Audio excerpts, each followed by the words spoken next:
Assalamualaikum warahmatullahi wabarakatuh.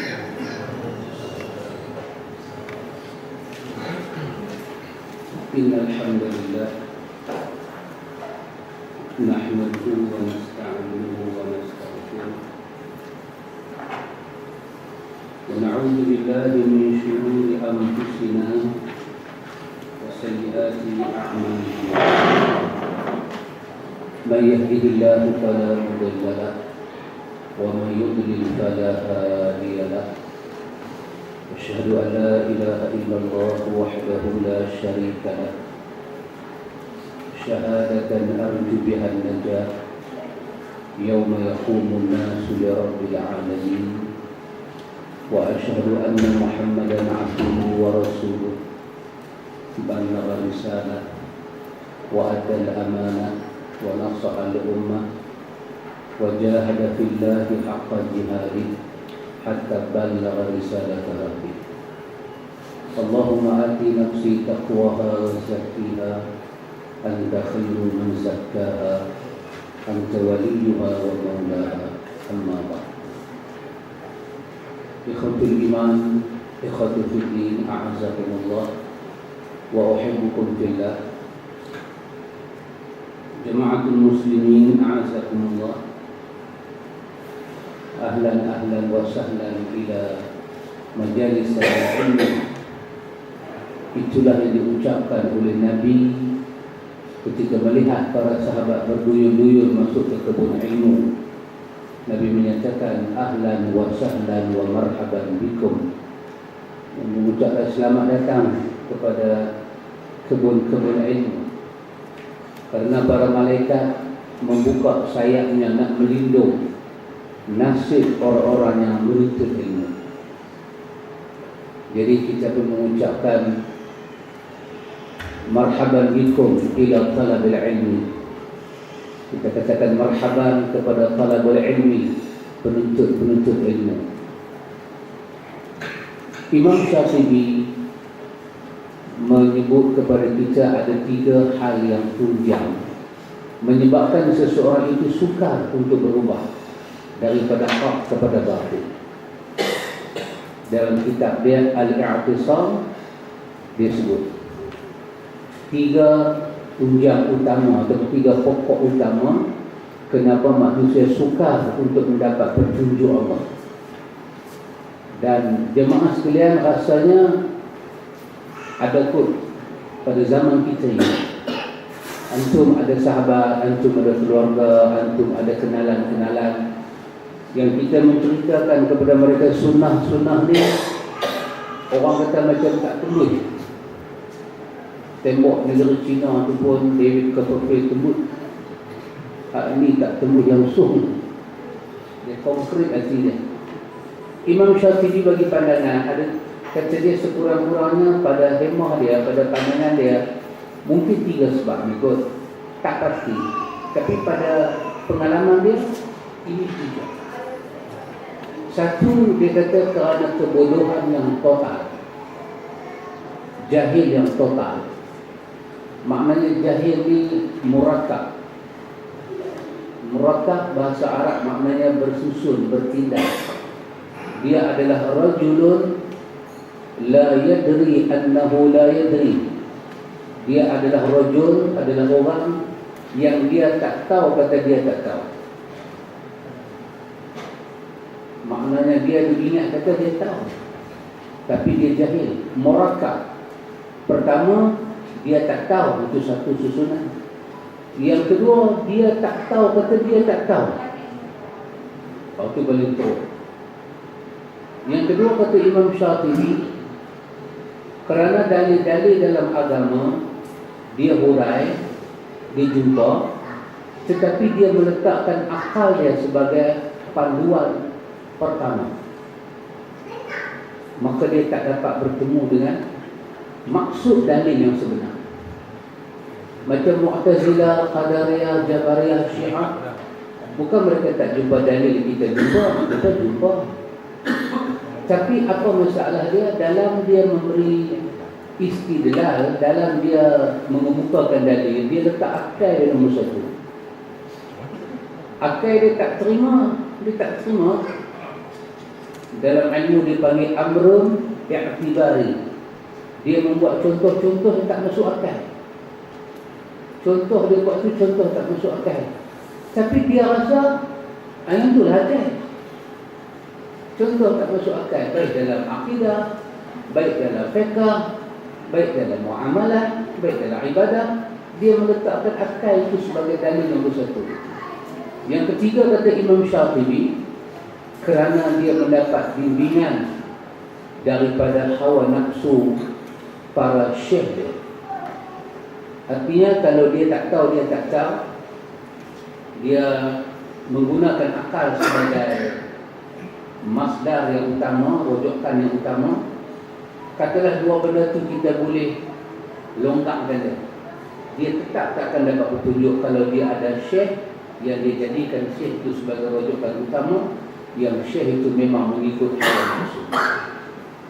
Wallahu ta'ala alam jama'atul muslimin rahimakumullah. Marilah kita cuba tengok pandangan Imam Syafi'i itu pada masa kita ini, pada abad kita ini ada atau tidak?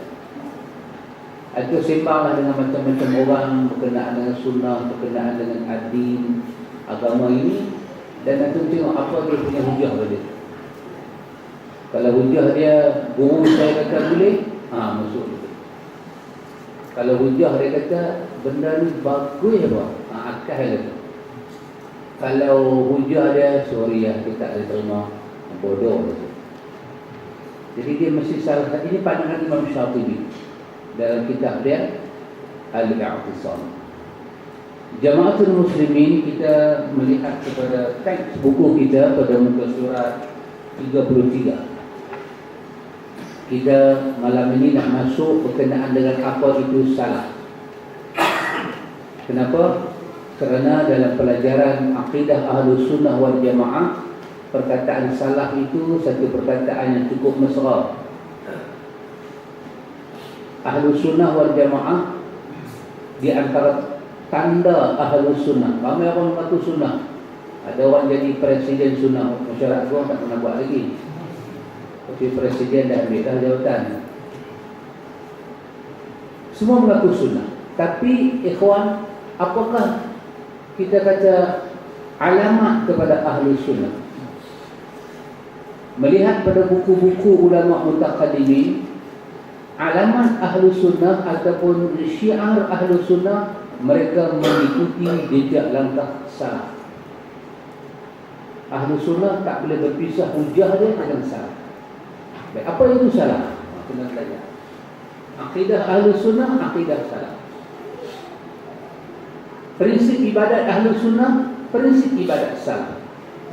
Jadi Ahlus Sunnah dengan salaf ni tak boleh berenggang. Kalau saudara kembar pun boleh pisah, dia tak boleh pisah tak? Macam roh dengan jasad, pisah tumbang. Apa itu salaf? Mari kita melihat pada malam ini jemaah sekalian. As-salafu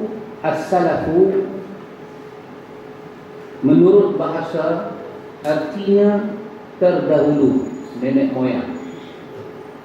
Yang lebih tua, lebih utama. Salaf berarti para pendahulu. Jika dikatakan salafur rajul, salaf seseorang, maksudnya kedua orang tua telah mendahuluinya. Secara ilmu pindah bahasa Arab ke Melayu, salaf bermakna orang yang hidup sebelum kita. Salaf imam, masa dia, tempat dia, keadaan dia, dia mendahului kita.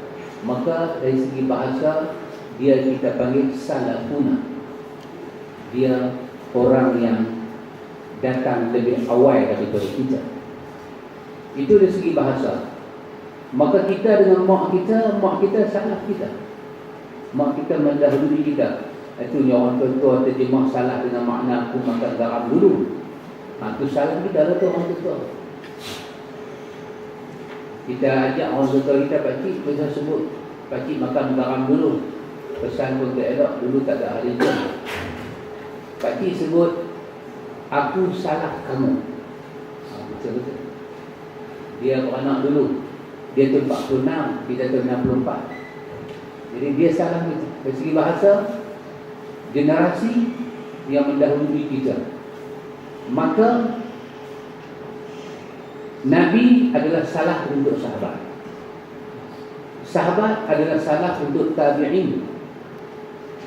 Tabi'in pertama adalah salah untuk tabi'in kedua. Demikian sampai hari ini. Dalam riwayat Muslim, Nabi kata kepada Fatimah radhiyallahu anha, Nabi kata, ni'mas salaf anti laki ana. Nabi kata, Fatimah, salah yang terbaik untuk kamu ikut. Maksudnya kalau orang tua-tua yang kamu nak contoh, aku. Sebab aku adalah salah kamu. Bahkan Nabi kata, ni'mas salaf. Orang yang dahulu, yang sebaik-baik orang kamu nak ikut, Nabi kata, aku. Daripada situ kita dapat faham salah bermakna angkatan, generasi ataupun waktu yang telah berlalu sebelum daripada kita mai. Maka salah ni kita mesti bahagi kepada dua. Satu kita panggil salafus salih, lagi satu kita panggil salafu ghairu salih. Mesti bahagi kerana dia makna begitu umum. Kalau kita katakan simbol ahli sunnah, dia merujuk kepada agama dia, kefahaman agama dia, dia mesti merujuk kepada salaf. Itu simbol dia ahli sunnah. Maka timbul ahli sunnah ni dia merujuk salah yang mana? Sebab nisbah kepada orang hidup sebelum kita, dia terbahagi pada dua. Satu orang baik, satu orang jahat. Kalau kita tak bahagi, dia akan jadi semua salah, kita ikut. Ada Abu Jahal, Abu Lahab pun salah juga. Pasal dia orang putih panggil apa? Tak ada tanya orang putih tadi. Dia first generasi lah. Generation. Dia panggil first generation. Kita second. Dan second boring pula. Nak belah dah lepas ni. Kita nak tinggalkan agama pada anak-anak kita. Jadi kita kena bagi dua. Salaf as-salih, salah yang baik-baik, nama dia salafus salih. Nabi, sahabat, ulama tabi'in, kesemua orang-orang mukmin yang hidup sebelum kita, mereka berada pada makna salafus salih. Yang kedua, salafu ghairu salih, salah yang pasif ni. Yang ni ahlu sunnah tak menjadikan dia rojokan, tapi ahlu sunnah menjadikan dia sebagai i'tibar. I'tibar apa? I'tibar pada melihat pelajaran-pelajaran kehidupan. Banyak Allah Ta'ala ambil tindakan kepada salah-salah yang ghairu salih ini, yang jahat ini. Allah ambil tindakan pada Abu Lahab, pada Abu Jahal. Allah ambil tindakan pada Fir'aun. Mereka ini orang-orang jahat. Jadi pertama sekali kita tahu apa itu salah, dan kita tahu pembahagian salah menjadi kepada dua. Yang ketiga, ada salah dengan makna yang khas, ada salah dengan makna yang umum. Salah dengan makna yang umum, dia campur tadilah, baik atau tak baik, dia masuk. Bila Nabi menyebut dalam hadis yang akan kita jumpa ini, hadis dia Nabi sebut, khairun nasi qarni thumma alladhina yalunahum thumma alladhina yalunahum. Nabi kata sebaik-baik manusia, an-nas, sebaik-baik manusia adalah yang hidup satu kurun dengan aku. Nabi guna kalimah kurun, qarni bermakna satu kurun. Summal ladzina yalunahum, kemudian baik juga kurun yang berikutnya, maknanya kurun kedua. Summal ladzina yalunahum, maka baik juga Nabi kata kurun yang berikutnya, kurun ketiga. Kerana Nabi guna kalimah kurun, maka ulama-ulama bahasa kemudian mencari apa makna kurun. seolah-olah ada ijma', seolah-olah, tak dapat saya katakan kesepakatan, seolah-olah ada ijma' 100 tahun itu dibaca dengan satu kurun, dikira daripada hijrah Nabi. Zaman Mekah tak dimasuk. Artinya Nabi wafat, Nabi hidup 10 tahun di Madinah. Orang-orang yang hidup zaman Nabi sampailah 100 tahun hijrah. Mungkin sahabatnya akhir Anas bin Malik, itu dikatakan khairun nasi qarni. Itu kurun yang pertama. Summal ladina yalunahum, kurun berikutnya 100 tahun kemudian, 200 tahun. Summal ladina yalunahum, kemudian yang berikutnya 100 tahun. Jadi 100 tahun hijrah pertama, 100 tahun hijrah kedua, 100 tahun hijrah ketiga. Bermakna hadis ini berhenti dekat 300 tahun hijrah. Mereka ini secara makna dan secara hakikat dinamakan kurun mufaddalah. Mereka adalah salafus salih, kurun mufaddalah. Salafus salih yang mempunyai kurun-kurun keistimewaan yang Nabi memberi jaminan. Jaminan apa? Jaminan kebaikan. Inilah yang Ahlus Sunnah wal Jamaah jadikan sebagai perojokan. Zaman Nabi dengan sahabat, zaman generasi ulama pertama 200 tahun, dan generasi ulama kedua 200 nak masuk 300 tahun. Jadi antum tengok, bila 200 masuk 300 nak pergi kepada 400, di situlah berlaku, orang kata, pertukaran zaman. Yang baik nak bercampur dengan yang kurang baik. Maka di situlah timbul yang disebut dalam hadis Huzaifah sebagai dakhanun. Percampuran macam mana asap yang bercampur. Dakhanun, kesamaran. Kerana itu salaf, kerana itu Ahlus Sunnah menjadikan salafus salih itu sebagai rojokan 300 tahun ke atas, bukan ke bawah, ke atas. Ahlus Sunnah menjadikan kurun mufaddalah itu 200 tahun hijrah, 100 tahun hijrah sebagai masdar, sebagai rujukan utama di dalam mengambil dalil-dalil agama. Lebih-lebih lagi jemaah sekalian, kalau antum boleh tengok balik tajuk yang kita telah baca hari itu, perkataan yang disebut oleh Imam Malik. Ini bukan hadis tetapi perkataan Imam Malik yang mungkin berada mula-mula kita baca dulu tu. Ini yang kita lihat. Imam Malik menyebut dalam, anda tengok dalam pengantar penerbit, tajuk dia pengantar penerbit tu, kita tengok Imam Malik mengeluarkan perkataan la yasluha amru hazihi ummati illa bima saluha bihi awaluhu. Imam Malik kata lan, sekali-kali tidak, bermakna tak usah mimpilah siang hari. Apa dia? Yasluha amru hazihi ummah. Apa tak usah mimpilah siang hari, umat ini akan jadi elok, bangsa ini akan jadi elok, kaum ini akan jadi elok. La yasluha, jangan mimpi langsung siang hari, bermakna tak akan tercapai. Umat tak akan jadi elok illa, melainkan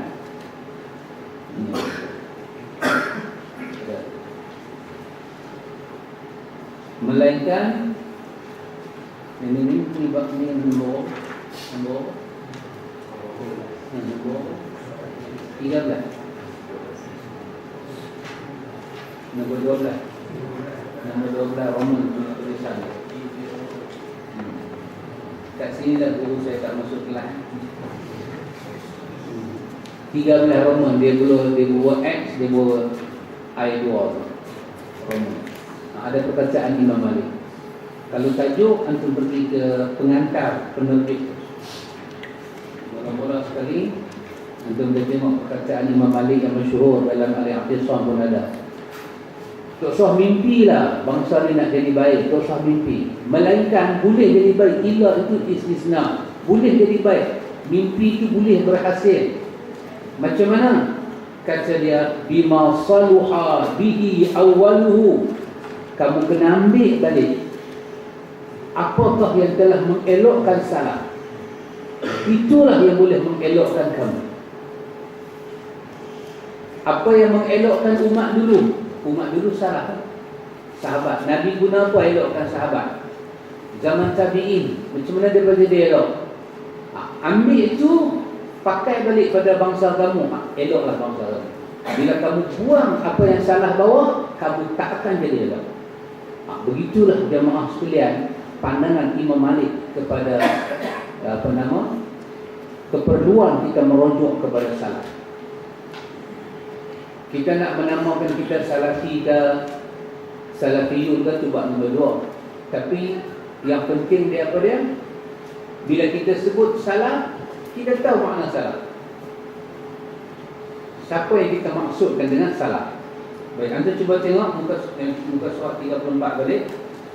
Dia kata menurut istilah, menurut ilmu yang sebenar-benar kita nak pakai, salaf bererti generasi pertama yang terbaik dari umat ini, daripada orang Islam ni. Quran sebut kuntum khaira ummatin ukhrijat linnas. Dalam ayat lain, wa kadzalika ja'alnakum ummatan wasatan. Kami jadikan kamu umat wasata. 2. Dalam ayat lain Allah katakan ummatan wahidatan. Umat yang wahidah, umat yang satu. Karena itu antum tengok ini semua ada pada salaf. Khaira umat, umat wasata, dan ummatan wahidah. Sebaik-baik umat mereka umat yang wasata. Dalam Muhammad Amin Asy-Syamqiti dalam Adwa'ul Bayan, dia kata wasata bermakna adlan, umat yang paling tahu makna adil, umat yang terpilih dari segi dasar-dasar hidup mereka. Itu makna wasata. Wasata walaupun terjemah Melayu dia umat yang mendengahi, bukan bermakna umat wasata khairal umuri awsatuha, bukan makna tertentu sebaik-baik kerja di tengah-tengah. Tapi wasata di sini maksud dia bukan tengah, maksud dia umat yang paling ideal, umat yang paling menepati maksud kebaikan-kebaikan. Itu dalam tafsir Adwa'ul Bayan oleh Muhammad Amin Asy-Syamqiti. Dan Allah katakan mereka ummatan wahidah, umat yang tak berpecah, umat satu. Kerana itu bila tentu ni semua, Imam Malik kata la yasluha amrun hazihil ummah. Jangan elok, jangan kamu ingat urusan umat ini boleh elok, sedangkan khair ummah ada pada mereka, pada umat yang salah yang telah lalu. Wasata ada pada mereka, ummatan wahidah ada pada mereka. Tiba-tiba kamu tak rujuk pada mereka, kamu ingat kamu boleh bersatu ke? Nonsense. Orang putih panggil nonsense. Melayu panggil apa? Ada peraket. Jangan duk merampek. Orang utara kata jangan buat mangkak ni. Jangan buat mangkak, jangan buat merampung. Nak baik balik, kata Imam Malik, illa bima, melainkan kamu boleh jadi baik bima saluha awaluhu. Ambil balik apakah yang telah mengelokkan mereka, kamu ambil. Bermakna jemaah sekalian, pentingnya menjadikan salah itu sebagai mata perhatian kita. Kita tengok yang terdiri daripada sahabat. Salaf itu adalah para sahabat, para tabi'in, tabi'ut tabi'in.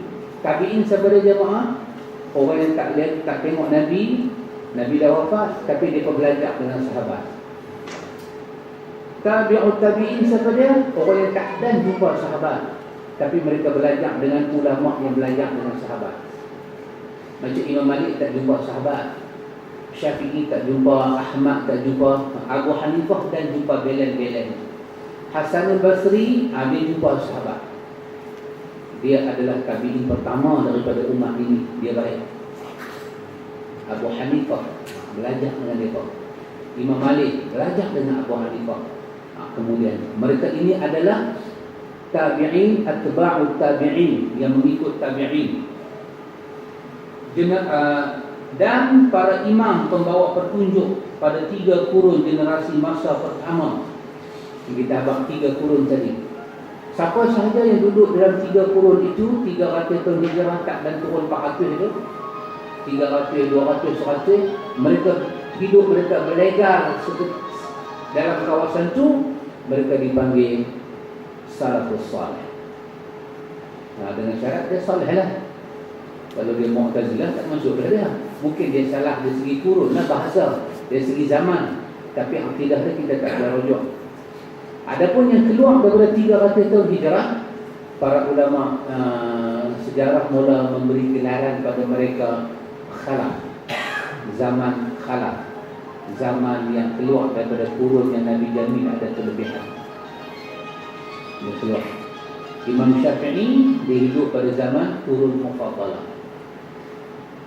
Imam Ahmad dia melalui 2 zaman. Imam Abu Hasan Asy'ari dia 2 zaman. Dia akhir daripada kurun yang Nabi sebut tadi. Dia berjumpa dengan 300 tahun hijrah. Dia pasal itu akidah dia berbola ke sana dan ke sini. Jadi inilah kurun salafus salih. Baik jemaah, berdasarkan hadis Nabi tadi, sebaik-baik manusia adalah pada masa ini, iaitu masa para sahabat. Manusia yang baik adalah yang hidup pada zaman Nabi. Semua sahabat duduk zaman Nabi, mereka adalah ahli syurga. Ahli syurga. Sebab apa jemaah sekalian? Sebab daripada mereka lah kita mendapat agama ini. Abdullah bin Mas'ud ketika dia mensifatkan para sahabat supaya kita memberi perhatian dengan mata kasar ini kepada kehidupan para sahabat. Abdullah bin Mas'ud menyatakan kepada kita, man kana minkum muta'assiyan falyata'assa bi ashabi Muhammadin sallallahu alaihi wasallam. Abdullah bin Mas'ud dia sahabat, tapi dia kata siapa yang ingin mencari contoh dalam hidup daripada kamu, siapa yang ingin mencari contoh dalam hidup, dia kata carilah contoh kepada sahabat. Cari contoh sahabat. Kenapa? Dia bagi beberapa sebab sahabat itu kita jadi contoh. Kata Abdullah bin Mas'ud, aku tengok sahabat-sahabat lain, fa innahum kanu abarra min hazihil ummah. Sebab mereka lah orang yang paling baik daripada umat ini. Karena itu ikhwan, bila kata salafus salih, sahabat Nabi, yang nombor 1, nombor 2 jatuh tabi'in, nombor 3 baru jatuh tabi'ut tabi'in, kemudian baru dia ikut susunan dia sampai 3. Bila kita sebut sahabat, antum kena tolak semua kebaikan pada orang, kebaikan berhimpun pada mereka. Yang pertama, wahyu turun ketika mereka hidup. Antum pernah dengar kan hadis Jibril, hadis Bukhari Muslim. Hadis itu dinamakan dengan hadis Jibril. Hadis daripada Umar Al-Khattab. Di ujung hadis itu ada apa? Nabi kata, hadza Jibril atahum. Inilah Jibril yang menyerupa sebagai orang datang nak mengajar kamu agama kamu.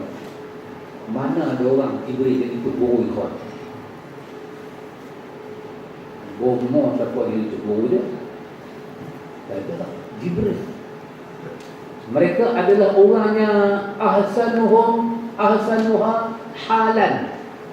Hidup mereka itu cukup baik. Dia pun nampak wahyu turun, tragedi, mukjizat. Dia pun nampak. Dan tanpa mereka meriwayatkan, agama tak sampaikan. Karena itu Abdullah bin Mas'ud menyatakan wa a'maqaha ilman. Orang yang paling dalam ilmu dia sahabat. Janganlah cerita Habib ke Maulana ke Suri, tak mau dengar. Tak mau dengar. Siapa dia paling a'maquha ilman? Sahabat paling dalam ilmu dia. Baca dengan ain, a'maquha. A'maq bermakna dalam. Kalau ahmaq dengan ha, bodoh. Macam ni ahmaq lah dengan ha. Makna dia bodohan, kebodohan. Dia dapat pinggan mak dengan bodoh. Kalau a'maq dengan ain, dalam. Orang paling dalam ilmu dia. Wa aqallaha taklifan.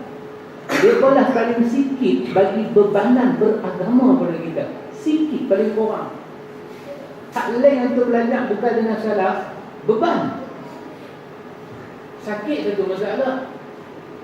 Sembahyang hormat waktu dua masalah.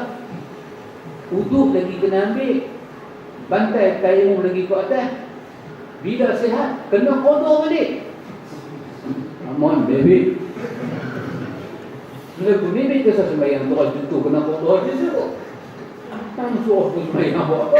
Itu aku kena qada balik, aku rehatlah. Sahabat dah.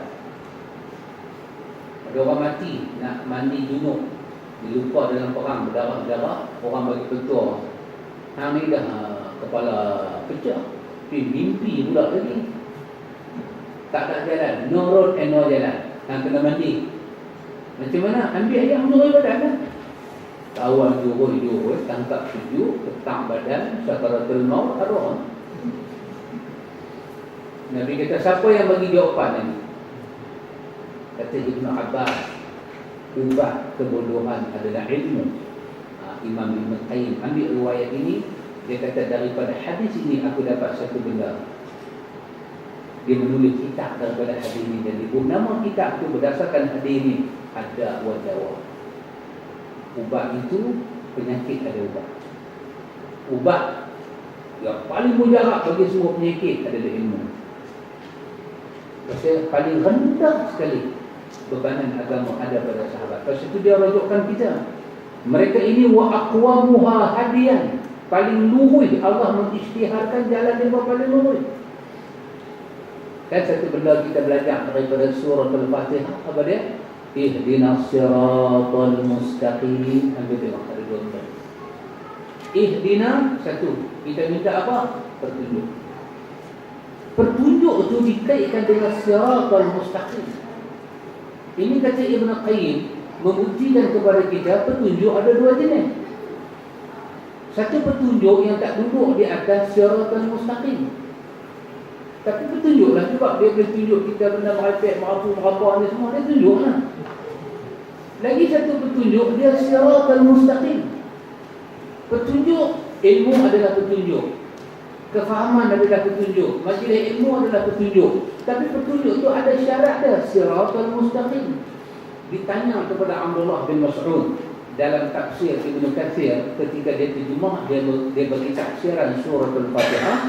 Ditanya pada Abdullah bin Mas'ud, apa makna siratal mustaqim? Abdullah bin Mas'ud kata, siratal mustaqim alladhi tarakna Rasulullah sallallahu alaihi wasallam alaihi. Siratal mustaqim adalah jalan di mana Nabi letak kami di atasnya. Kata para Imam Ibn Katsir menunjukkan hidayah yang kita minta, ihdina tu, tunjukkan kami ya Allah, tunjukkan kami jalan yang kau telah letakkan sahabat Nabi di atasnya. Kerana tu kalau orang tu boleh berzikir, boleh sembahyang, boleh salat, boleh tutup aurat tanpa dia rujuk kepada para sahabat, itu bukan siratal mustaqim. Walaupun nampak tasawuf dia adalah ad-din, bukan. Begitulah dahsyat surah Al-Fatihah mengaitkan kita dengan para sahabat Nabi. Karena itu jamaah sekalian, kata Abdullah bin Mas'ud, mereka kena menjadi rujukan kita. Paling dahsyat apa dia? Mereka ni satu kaum ikhtarahumullah li sahbati nabiyyi. Allah telah letak mereka supaya bersahabat dengan Nabi. Ni Ada yang kata Maulana Habib kita tak bermimpi dengan itu ya. Dia tak ada lebih begitu. Sahabat Allah letakkan mereka bersahabat dengan Nabi. Untuk apa? Wa aqama hadzal din, untuk membangun dan menegakkan agama ni. Karena itu ikhwan, kita belajar malam ini dengan makna salaf. Itu salah yang kita nak jadikan rujukan. Abi Daud dalam Sunan Abi Daud, Huzaifah bin Yaman kata supaya menjadikan sahabat sebagai rujukan. Apa dia kata? Dengan 2-3 lafaz. Lafaz yang pertama, kullu ibadatin lam yaf'alha ashabu Rasulillah sallallahu alaihi wasallam fala taf'aluha.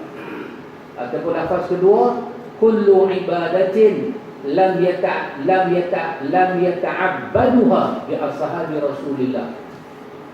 Semua ibadat, tengok bahasa dia, kullu ibadatin, semua ibadat.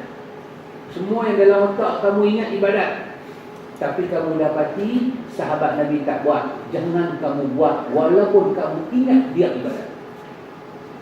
Dalam lafaz kedua, kesemua ibadat yang tidak diibadahinya oleh para sahabat, jangan kamu beribadat dengan ibadat itu. Pesanan Abdullah bin Mas'ud, pesanan Huzaifah bin Yaman. Jadi daripada akidah, ibadah, akhlak, orang kata Islam ini dipecah kepada 4 robok. Robok apa? Robok muamalat, munakahat, jinayah. Jadi itu jinayah, betul. Jadi kan orang bagi pecah Islam tu 4 pecahan. Akidah, ibadah, muamalat, munakahat. Kan? Bukan pun. Saya lupa tak pakai bahasa di lama lah. Bahasa kawan-kawan itu berpakai. Ibadah satu robok, satu bahagian. Muamalat bahagian kedua. Munakahat bahagian ketiga. Jinayah bahagian keempat. Ibadah lah. Muamalat ni dia beli ni semua muamalat lah. Munakahat ni nikah kahwin cerai apa atau pesaka ni semua tu lah. Apa jinayah hukum masuk hukum. Bagus tadi saya tengok dekat masjid tajuk dia hudud satu dalil ataupun dalih. Bagus bahasa Inggeris. Dalil ke? Dalih ke? Dalih ke? Tengok dia. Tempat-tempat ini jamaah sekalian, kalau benarlah pembahagian itu, di sisi Ahlussunnah kita jangan pakai bahagi itu. Sebab kita kata al-yauma akmaltu lakum dinakum. Islam disebut dengan nama din, Islam. Din itu diidhafahkan kepada Islam. Jadi apa yang tak ada dalam Islam tak boleh kata dia din, sebab dia disandarkan kepada Islam. Semua ni mestilah kita melihat kepada para sahabat. Kemudian melihat kepada anak didik para sahabat. Kemudian kena melihat kepada orang yang belajar dengan anak didik para sahabat. Ini Allah cerita pada ayat 100 daripada surah Taubah. Tentang Muhajirin, Ansar dan orang-orang yang mengikut Muhajirin dan Ansar. 2 benda Allah bagi. Pertama, redha Allah. Yang kedua, syurga Allah bagi. Karena itu jamaah sekalian, inilah maksud daripada salafus salih. Salafus salih adalah generasi pertama daripada umat ini yang fahaman ilmunya sangat dalam, yang mengikuti petunjuk Nabi sallallahu alaihi wasallam dan menjaga sunnahnya. Sunnah dijaga oleh salaf. Allah memilih mereka untuk menemani nabinya sallallahu alaihi wasallam dan menegakkan agamanya, sama macam Abdullah bin Mas'ud sebutkan tadi. Antum bayang, ini yang kita nak jadikan rujukan. Jadi kita bertanya kepada orang-orang yang suka melakukan khilaf dengan apa yang kita sebut ikhwan, apakah tak kenal kita ni? Suka tak menyanyi lagu Ya Hanana? Tak suka pula. Betul saya saja kan, daripada kita menyanyi lagu-lagu lain, tak tentu Arab, bunyi Arab sikit. Tapi pasal apa tak menyanyi? Pasal imam menyanyi, imam syair, imam qasidah, imam burdah, kita ada perhatian kepada salah. Sahabat lah, siapa paling seronok bila Nabi ni hadir? Dapat dicerita dalam Quran bagaimana keseronokan mereka. Abu Bakar tu punya seronok dengan Nabi ni. Dalam riwayat Muslim cerita nak keluar hijrah, Abu Bakar, umat Nabi mai ke rumah Abu Bakar pada waktu tengah hari siang. Abu Bakar masa tu berkumpul dia beradik, mak penatan semua berkumpul makan tu. Nabi bagi salam. Aisyah kata Nabi tak ada semai kan. Aisyah mereka tak tahu yang Nabi ni. Janganlah Nabi mai. Nabi masuk, Nabi tengok ramai, Nabi takut kenal dia. Apakah kata ya Rasulullah, semua ni daripada aku, semua ni orang kita boleh percaya. Semua ni sakit hati ya Rasulullah. Itu saya tambahlah. Orang kita ya Rasulullah. Nabi kita tak aku nak cakap dengan ya Rasulullah. Apa dia? Riwayat Muslim daripada Aisyah. Nabi kata Abu Bakar, izinni fil khuruj. Allah telah izin aku untuk keluar daripada Mekah. Maksudnya, Abu Bakar terus kata kat Nabi, adakah kamu nak aku teman kamu? Dia Abu Bakar terus masuk ke dalam. Aisyah kata, aku belum tengok lagi bapa aku menangis. Mereka hari tu aku tengok air mata dia turun. Dia punya seronok. Nabi pilih dia berbeza. Oh, seronok. Sampai ke Madinah, orang Madinah pula seronok. Dalam riwayat Bukhari, dalam riwayat Tirmizi sebut punya seronok orang Madinah Nabi mai ni. Dalam riwayat sebut apa? Apa perkataan orang Madinah? Qadima Rasulullah, qadima Rasulullah, qadima Rasulullah. Bukan ya Hanan. Bukan ya Hanan, qadima. Apa dia? Nabi telah datang, rahmat Allah dah datang. Khadimah Rasulullah, Nabi telah datang.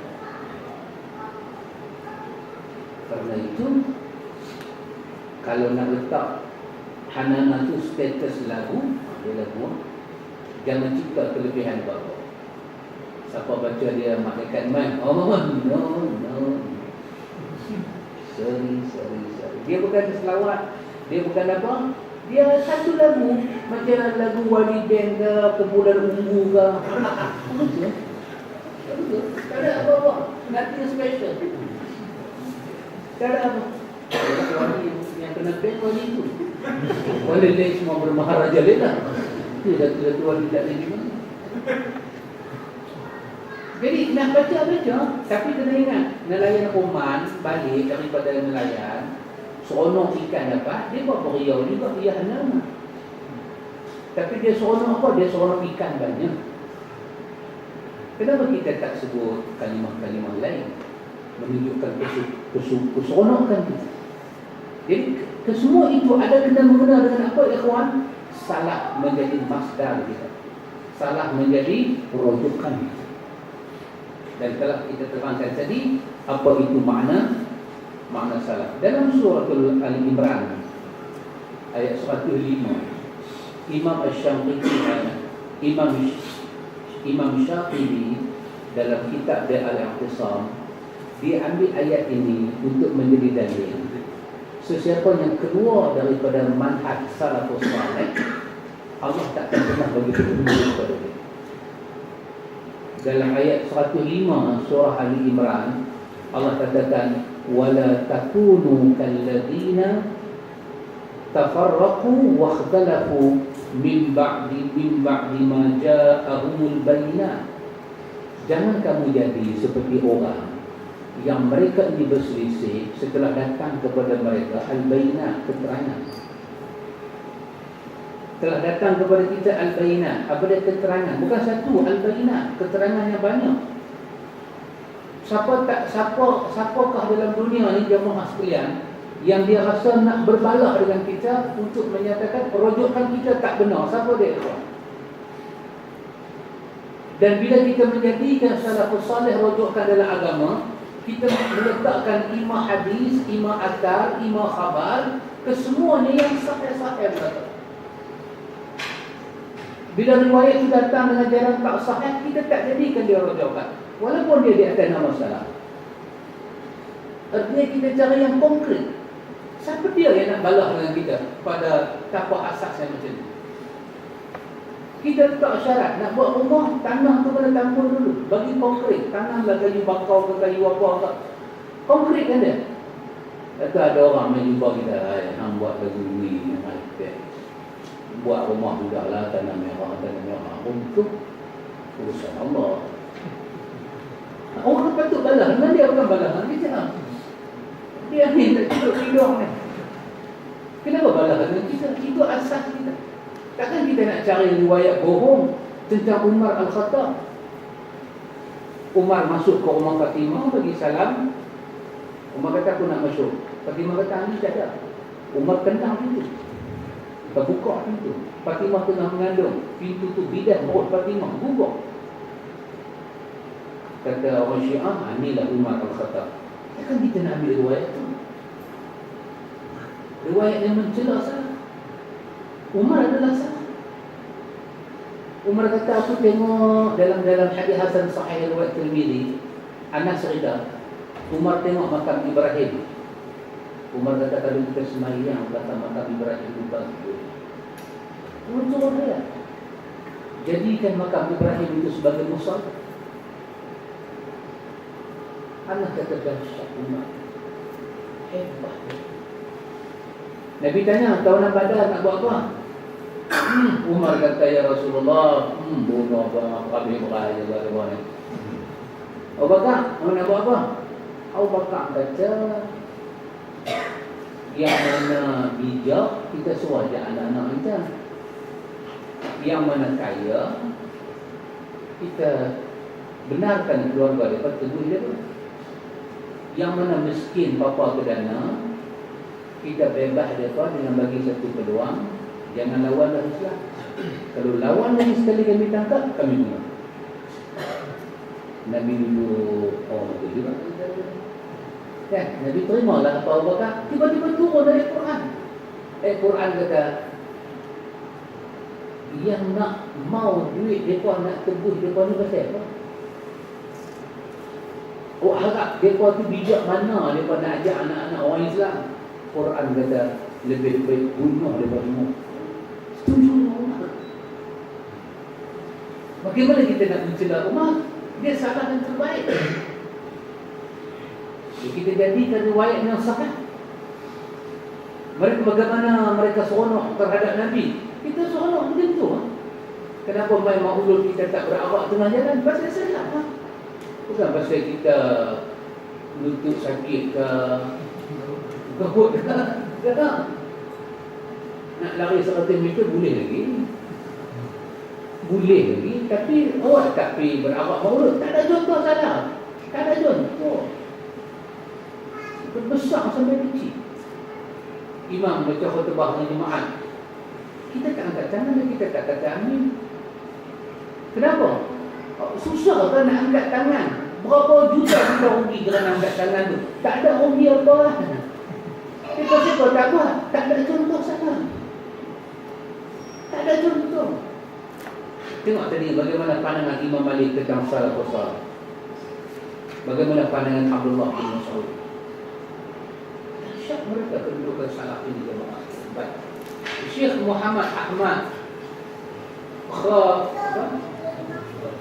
Khafadi berkata dalam kitab dia, salaf tidak cukup dengan hanya dibatasi waktu sahaja.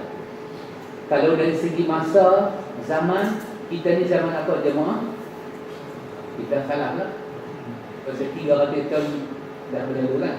Kita 1435. Bermakna kita ni kalah. Tetapi kita nak akidah kita salah. Jadi kata dia Syekh Mahmud Ahmad ni, salah tak cukup hanya dibatasi waktu, bahkan harus salah sesuai dengan Quran dan Sunnah menurut kepahaman salafus saleh tentang akidah, manhaj, akhlak dan suluk. Suluk ni perjalanan hidup. Dan saya salah, buktikan setiap ibadat, akidah, suluk, perjalanan hidup kita sama dengan salah. Salah tak pernah bertentangan dengan nas Quran dan Sunnah. Pasti jemaah sekalian, yang inilah suatu pengenalan yang paling tunjang, yang paling zahir untuk melihat siapa dia firqah Sunnah, siapa dia firqah bukan Sunnah. Inilah yang paling mendasari. Antum mengaji fiqh tak nampak beza. Bila kita melihat pada mukadimah akidah, baru kita nampak beza. Di manakah beza salah dengan ahlu sunnah yang bukan dengan ahlu sunnah. Satu orang mimpi Rasulullah. Rasulullah bagi kat dia bagi batu kalau misalnya dia batu dalam kotak bagi dia. Sebab kata ni geriga, kita kata saya nak buat apa tak apa. Nanti kata geriga ni aku ambil, aku tanam dalam badan aku. Kalau hang pegang ayat, automatically ayat tu menawak. Dia mimpi. Jaga, dia pun try pun tangan dalam ayat, bagi anak dia minum, kebah dia mak. Anak dia besar tu nak pergi SPM, dia nak duduk bawah pokok tapak ni kita je rasa sayang ni, buku-buku tak tengok, dia pun tak tangan dalam ayat. Pasal kes tu kes tak berat sangat, kalau berat dua kaki, tak berat sangat dua tangan dalam ayat. Minum, tengok-tengok budak tu skor saja. Selepas dah Oxford University, yang pegang kita buah pokok kita faham orang gila tadi, minum ayat kanan. Kita tanya kat dia macam mana jadi lagu, kita semimpi Rasulullah. Mimpi Rasulullah yang bertentangan dengan asar salah, mesti kita tahu. Walaupun mimpi Rasulullah. Sebab mimpi tak pernah jadi pedoman dalam hidup. Tapi salah menjadi rujukan dalam beragama. Minta maaf banyak-banyak. Ini Rasul tolak mimpi. Dia bukan mana tolak Rasulullah. Kerana kita terima Rasulullah kan, kita ambil salah. Rasulullah yang suruh itu salah. Rasulullah yang sebut khairun nasi qarni, summa alladhina yalunahum, summa alladhina yalunahum, Imam Muslim. Nabi yang sebut. Jadi kerana itu antum boleh tengok penyelewengan ataupun tidak bila kita belajar makna salah. Salah yang pertama siapa dia? Ikhwan, sahabat. Kita pun boleh jadi sebahagian daripada salafus saleh dari segi manhaj beragama. Di zaman kita bukan ada masyarakat, tidak ada masalah. Tapi dari segi manhaj kita beragama, manhaj salah. Baik.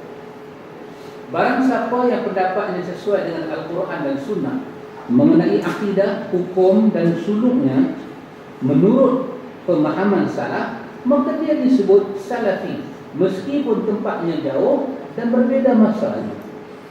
Kita tak payah bubuh saya ni salafi, tak payah. Automatically hang sama dengan sahabat, hang salafi kan? Tak payah bubuh satu name tag. Tak bubuh orang tak kenal kan? Bubuh satu name tag.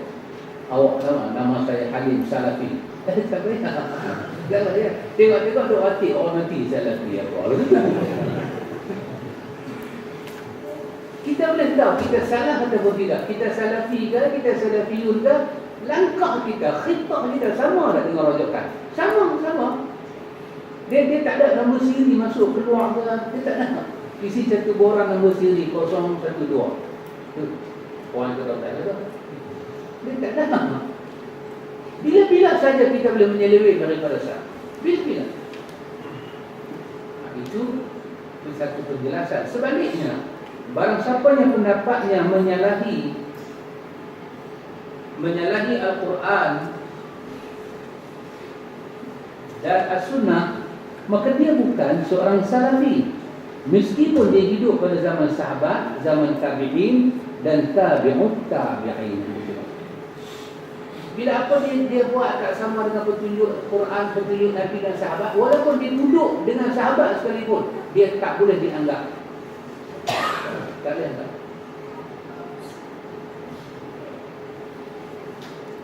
Ibnu Qullah, walaupun dia hidup sebelum zaman 300, dia dianggap hidup zaman salaf, gurunya dan kelebihan, tapi dia bukan salaf. Sebab dia membawa pahaman lain. Dia bukan salaf. Walaupun sebahagian daripada pendukung Mu'tazilah, mereka hidup zaman Abdullah bin Mas'ud, tapi mereka bukan salaf.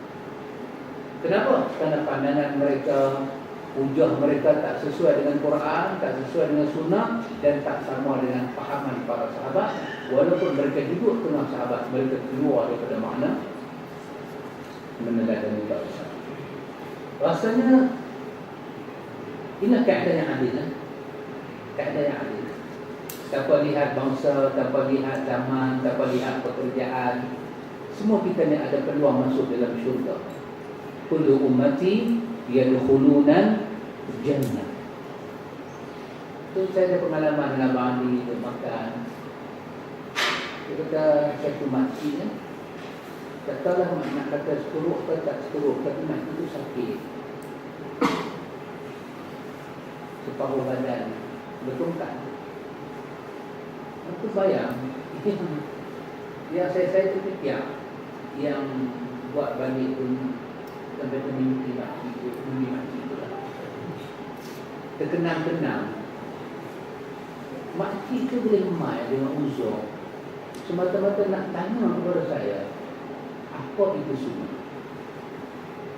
Kenapa ni ditemani oleh anak dia sekali. Orang sihat, dia jumpa kita tengah jalan, dia nak angkat dengan motor dia. Dia kata ni salah kan, mampu kan. Nak tempat lagi tu bertangga. Satu orang. Bahkan dua orang. Satu orang kata, kata Suryati pun sakit. Sanggup naik tangga, turun tangga nak mengaji sunnah makcik. Ditemani oleh anak dia, makcik berdiri depan dia. Saya tak nampak makcik itu. Ujung abang ni nampak. Aku suruh duduk. Dan makcik kata sebahagian sisa hidup dia ni, dia nak bagi hidup dia tu, ibadat dia sesuai dengan sunnah Nabi. Itulah baki dia ada. Itu baik. Ini menambah kurnia Allah. Pasal itu Nabi kata kullu ummati yadkhuluna. Semua umat aku ada peluang masuk syurga. Illa man aba. Kecuali bahasa utara kata yang kena kepala, yang tak mau, yang tertegak ni, tak mau. Sahabat tanya, wa man ya'ba, siapa yang tertegak tu, yang enggan? Nabi kata, man ata'ani dakhala al-jannah. Siapa yang ikut cara tu, orang yang mula-mula ikut cara Nabi, sahabat lah.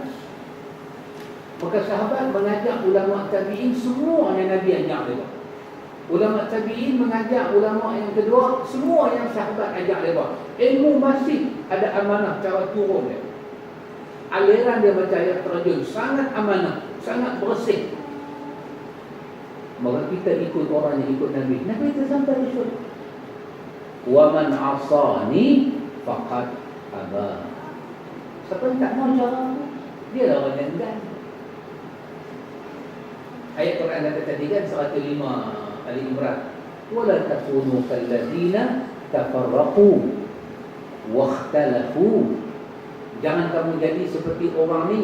Orang mana? Mereka tak mau ikut setelah datang pada mereka al-bayyinah, keterangan.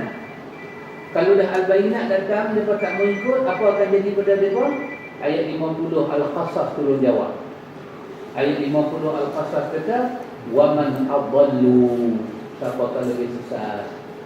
مِمَّنِ اتَّبَعَ هَوَاهُ بِغَيْرِ هُدًى مِنَ اللَّهِ. Siapa akan lebih sesat?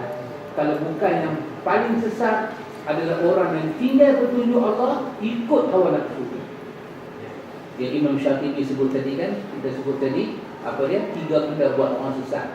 Kejahilan, menjadikan akal sebagai rujukan utama, dan mengikut hawa nafsu para guru-guru. Dia tinggal petunjuk Allah. Abdullah tadi kita baca apa? Huzaifah kata apa dia? Semua ibadat.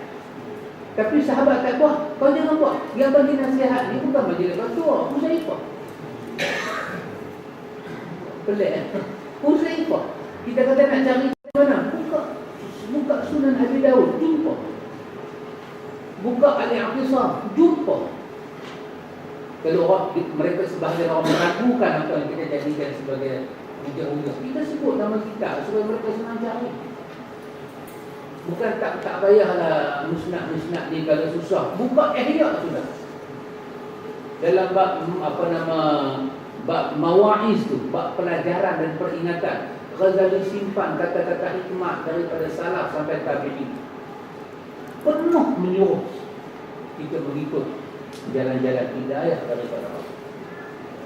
Jadi kerana itu jemaah sekalian, tengok penisbatan kata salaf ataupun salafiyun bukanlah termasuk perkara bid'ah.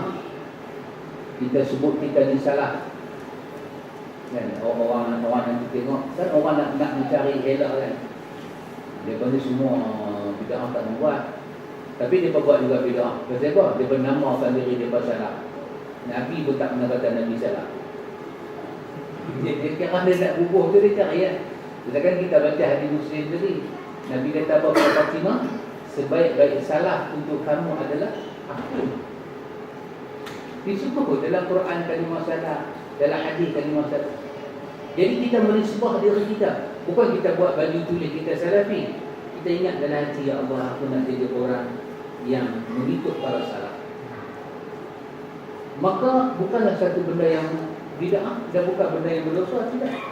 Akan tetapi menisbatkan itu adalah penisbatan yang syar'i, kepada menisbatkan diri pada generasi pertama daripada umat ini, iaitu para sahabat, tabi'in dan tabi'ut tabi'in. Itulah yang syar'i.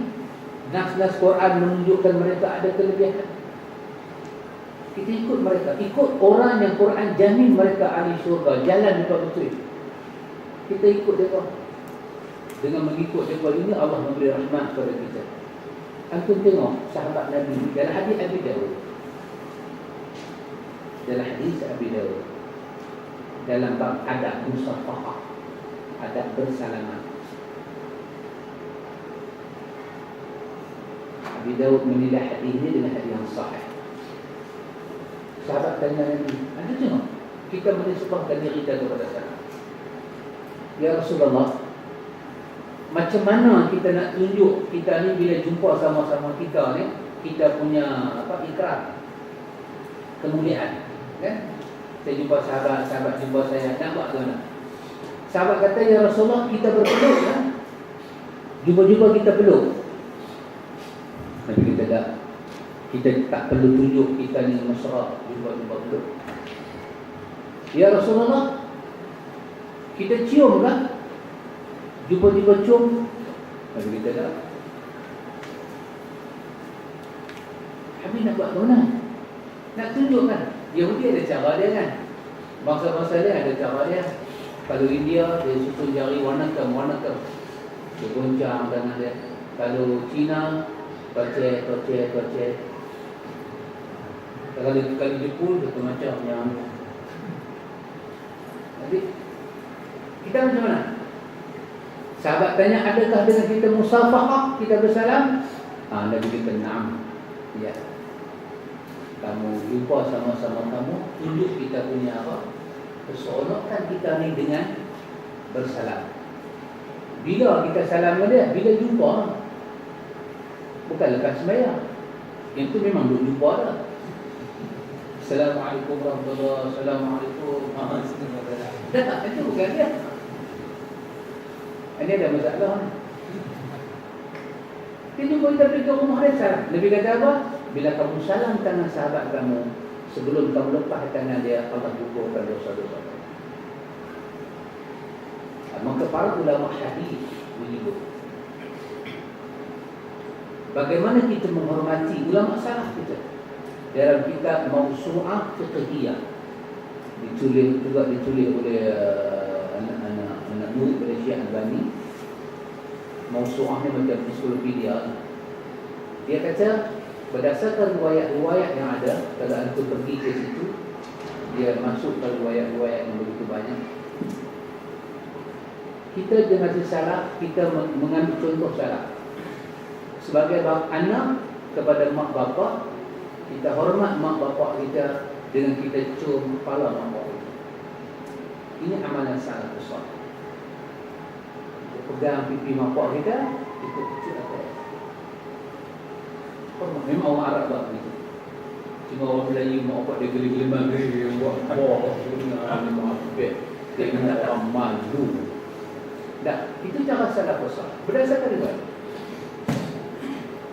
Kalau sahabat sama sahabat, kita tunjuk respect kita macam mana? Kita cium dia antara dua mata. Kita digunakan tutup sahabat macam. Kalau atas kepala, itu makpak. Ini cara salah. Kalau anak-anak, mak bapak tunjuk sayang pada anak-anak, tutup dua pipi dia. Kita tak tutup kepala, kita tak tutup sini, kita tutup dua pipi anak. Kita respect anak. Kalau orang saleh di kalangan kita, kita tunjuk kata kita hormat dia, kita cium tangan. Memang disebut dalam riwayat. Kita cium tangan. Dengan syarat dia tu siapa dia? Orang saleh. Pada masa kita tunjuklah ada orang saya tengok solat, mungkin Abang Syarif nilai tak solat, Abang Syarif nilai dia solat. Saya kata solat apa dia tinggi, kata apa yang berdarah dua kotak opok kalau dia dengar.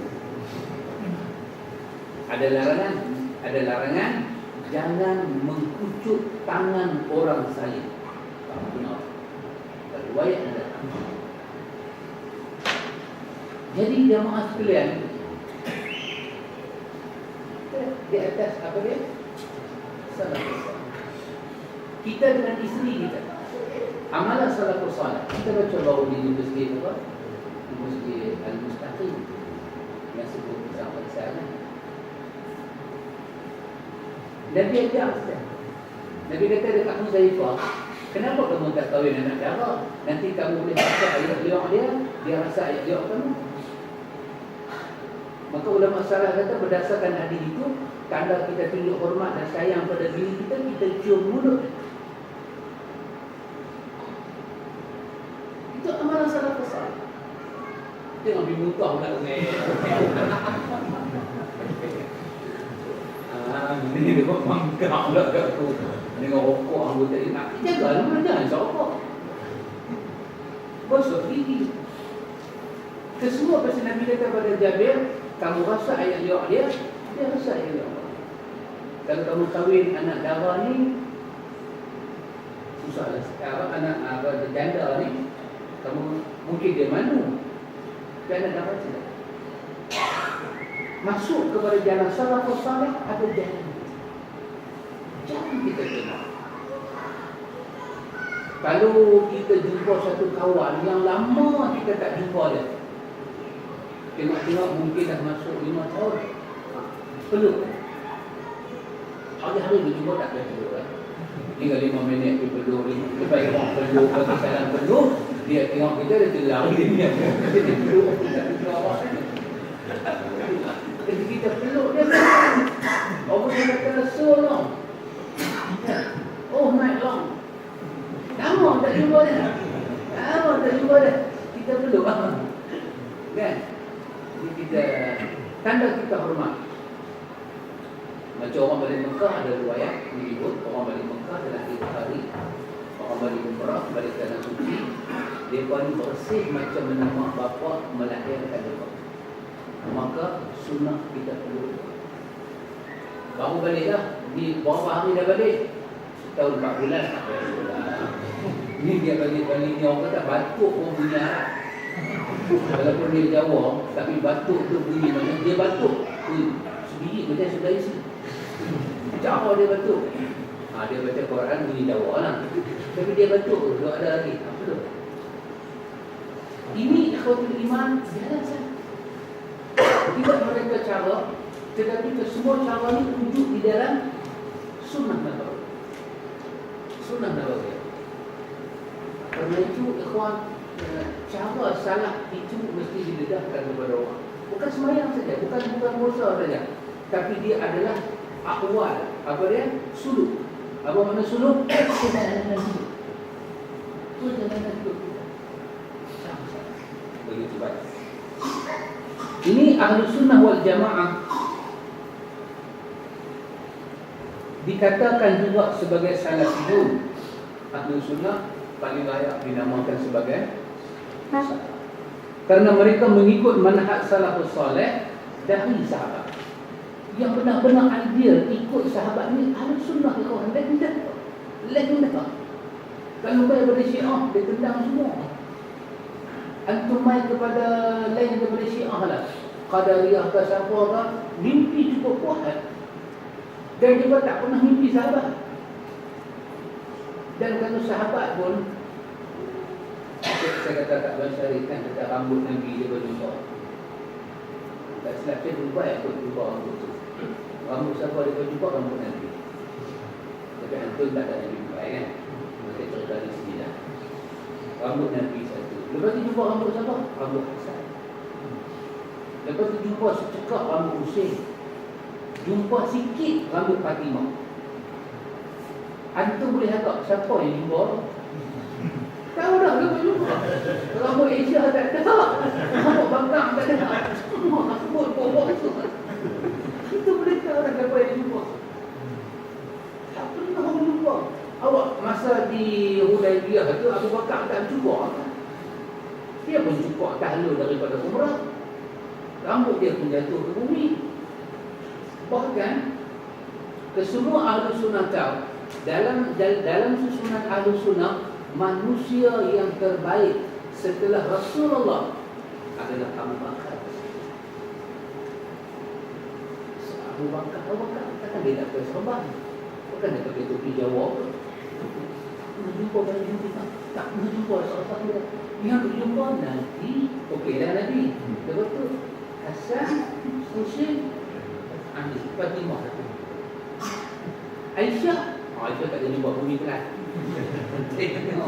Maka pencari itu kita tahu mereka pernah ada orang yang betul-betul teliti ikhwan dengan perjalanan sahabat.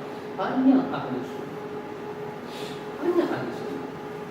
Baik. Kemudian setiap orang yang mengikuti jejak mereka serta berjalan berdasarkan manhaj mereka di sepanjang masa, mereka ini disebut salafi. Kerana dinisbahkan kepada salaf. Salaf bukan kelompok atau golongan seperti yang dipahami oleh sebahagian orang, tetapi merupakan manhaj, sistem hidup dalam berakidah, beribadah, berhukum, berakhlak dan lain-lainnya yang wajib diikuti oleh setiap muslim.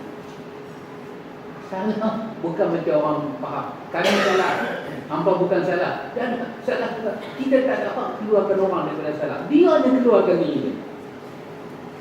Bila semua hidup dia tak ikut pada sahabat, dia keluar. Bukan kita keluar, kita nak welcome pada dia. Dia yang keluarkan diri. Baik. Jadi, pengertian salah dinisbatkan. Nisbat ni saya ingat bahasa Melayu. Lain sama arti kita panggil apa? Dimisalkan, dicontohkan. Dimisalkan kepada orang yang menjaga keselamatan akidah dan manhaj. Akidah dia jaga, manhaj dia jaga. Sistem dia faham akidah, sistem dia faham agama itu dia jaga menurut apa yang dilaksanakan Rasulullah sallallahu alaihi wasallam dan para sahabat radhiyallahu anhum sebelum terjadinya perselisihan dan perpecahan. Maka rujukan ke situ ada ulama menyatakan apa dia salah, iaitu kita merujuk hal ehwal kehidupan para sahabat bersama Nabi dan para sahabat bersama dengan para sahabat sebelum terjadinya perselisihan muharabah baina sahabat, peperangan di kalangan sahabat. Artinya peperangan di kalangan sahabat kita tak jadikan contoh, kita tak ambil iktibar. Mereka adalah ahli syurga, ini semua monster-monster ahli syurga, dibuat berkelahi, apa kita nak ukur? Maka kita tak masuk jemput, kita tak masuk jemput. Itu kita serah alhamdulillah, urusan mereka kepada Allah. Tapi lain daripada muharabah sahabat, semuanya contoh dalam sahabat, dalam kepada kita. Syekhul Islam Ibn Taymiyah rahimahullah ta'ala, dia mati pada tahun 728 di Pulau Pinang. Ada satu penceramah Pulau Radio Pulau Pinang. Dia kata sebelum Syekhul Islam Ibn Taymiyah mati, dia sempat menulis tentang kenapa dia suka dengan perjalanan Syekh Muhammad bin Abdul Wahab. Maka sebelum dia mati, dia sempat tulis. Tengok radio tu tak begitu. Punya hubung Allah. Nampak sangat hidup ni tak cukup juga. Ini tulis aja 28 hijrah, itu 1000 hijrah. Apa sebab tu mereka ni tak ada masalah. Saya dengan Abang Adi hari itu, apa saya kata? Saya ke Negeri Sembilan yang jalan kona-kona Kuala Pinang, kan? Masa nak balik itu ada satu makam, dia tulis makam Tuan Tulis. Saya kata tak balik orang bisa pergi makam tu. Tuan Tulis ni kita dah baca dalam buku. Kata ni first time dapat tengok kubur dia. Saya masuk dalam kubur dia, tengok ada satu watikah tu. Tuan Tulis mati pada tahun 1923. Tetapi Tuan Tulis telah pun merawat dan mengubati Seri Paduka Baginda yang Tuan Agong pada tahun 1925 di London. Tulis watikah besar depan makam Tuan Tulis. Anda yang kalau dia buat selawat Rasulullah masuk majlis dia buat, kan? Kalau akidah ni dah ada wali pun lepas nanti water boleh cok pasport visa kerajaan semua lagi mas. Dia nak dapat apa kita lah, dia Asia tak ada lagi kan? Tulis besar. Seri Paduka Baginda Tuan Agong telah dirawat oleh Tuan Tulis pada tahun 1925. Sedangkan Tuan Tulis mati 1923. Lepas 2 tahun mati, main ubat. Jadi tuanku ketika itu menerima rawatan. Tuanku kata penusah kepada Tok Guru, tuanku nak masuk dalam bilik, mungkin nak samping, nak bagi lah. Masa tuanku masuk bilik, baru dia terkejut. Tok Guru dah mati. Keluar balik, tak ada dan tak ada seorang penjaga istana di London tu yang nampak jalan. Maka tuanku bernazar, dia balik ke Negeri Sembilan, dia nak buat makam dan masjid tu. Itu yang jadi makam dia itu dalam musuh. Jadi orang kata lebih pun orang marah kan. Sedang tu mereka, inilah value orang yang kata apa itu. Tak ada riwayat Umar tu mati kena bunuh, tak ada riwayat. Nabi main satu minyak gamat kat dalam Umar, tak ada riwayat. Apalah kita ni orang. Umar ke ahli surga, Osman ahli surga. Mati macam mana Osman? Orang kepung umumnya. Masa tu benar-benar memohon, ya Allah bantu apa. Dan tak ada Rasulullah lari jalan belakang underground. Kata Umar dah tempat ke Qatar ke Kuwait dah. Kata Osman ada sana. Osman berarti dia cuma. Kita itu wali baik. Nanti kita kata wali tu kucing. Oh, wali itu tahu. Benda lagi salah besar. Kita tak tahu alam gaib. Pasti kita belajar dengan salah besar. Nabi sayang dekat Nabi Ibrahim. Nabi itu nasihat dalam riwayat Muslim. Tak ada Nabi mana. Bukan kepala ke... Boleh tak? Roh-roh arwah Nabi-Nabi kan? Roh kita tak semayang pun boleh balik malam Jumaat. Jangan tak semayang. Kita tak roh Nabi tak boleh balik Jumaat. Roh Nabi, roh Ambiya. Efek dekat kan? Tak ada seorang roh Nabi balik Jumaat. Ni semua tu balik roh mabit-mabit. Tanam depan Isyak, subuh esok tengok tempat dia tidur pasar. Minat ke belakang. Oh tak, dia balik sokok tu. Dia bagi tak ada sokok. Itu orang dia tak ada sokok. Kesian. Pasal tu nampaklah salah tu macam mana. Kerana kita tak lari pasal apa. Syekhul Islam Ibn Taymiyah rahimahullah kata, bukankah merupakan aib, bukanlah merupakan aib, tak salah aib, bukan benda aib, bukan benda yang memalukan. Tak ada salah apa jemaah sekalian. Apa dia? Bagi orang yang menampakkan manhaj salaf dan menisbatkan dirinya kepada salaf, bahkan tak ada aib apa. Kita boleh nampak cara kita bercakap, cara kita faham, nampakkan kita ini membawa diri kepada manhaj salaf. Jadi dan dia parodokkan sebut aliran mereka. Bahkan Ibn Taymiyah kata wajib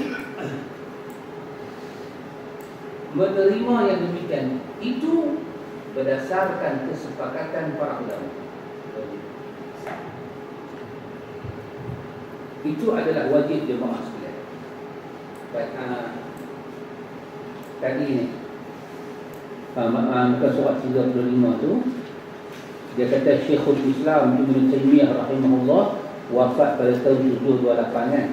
Lepas tu dia buat nota kaki 35 kan. Cuba tengok sedikit riwayat Ibn Taymiyah. Ibn Taymiyah adalah Ahmad bin Abdul Halim bin Abdul Salam bin Abdullah bin Khidir, betul ya? Khidir bin Muhammad bin Ali bin Abdullah bin Taymiyah Al-Harani. Itu nama Ibn Taymiyah. Rupanya bila dipanggil Ibn Taymiyah tu, Taymiyah duduk kat mana ya kawan? Dia Ahmad, bapak dia Halim, bapak dia punya bapak Abdul Salam. Jadi bapak punya bapak punya bapak gelak kepada ini, nama dia Tok Nek sayang cucu. Dia nisbahkan diri dia kepada asal keturun dia Ibnu Taymiyah, dia anak Ibnu Taymiyah. Bila dia sebut dia anak Taymiyah, Taymiyah itu melahirkan anak yang banyak sampai 4 orang. Ini cara orang Arab dulu. Dia lahir pada hari Senin 14 Rabiul Awal tahun 661 Hijrah, dekat dengan Syria.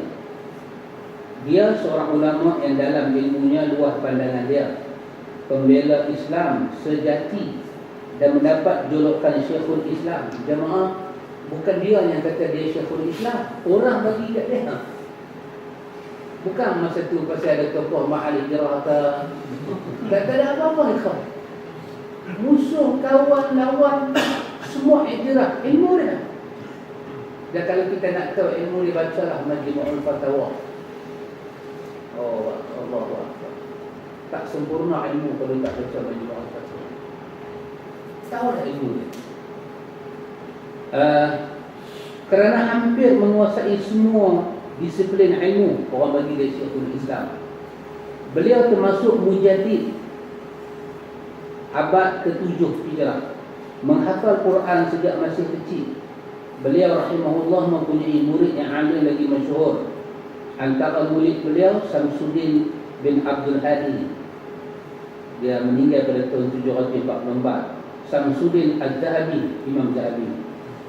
Samsuddin Ibn Qayyim Jauziyah. Semua nama mereka Samsuddin kan? Dia pun ada beradik ke apa? Semua duduk Samsudin. Imam Ibn Jauzi anak murid dia wafat pada tahun 751 Hijrah. Kemudian Samsudin Ibnu Muflih, Samsudin lagi wafat tahun 763. Serta Imaduddin Ibnu Katsir, penulis tafsir Ibnu Katsir, wafat pada tahun 774. Akidah Syekhul Islam adalah akidah salaf.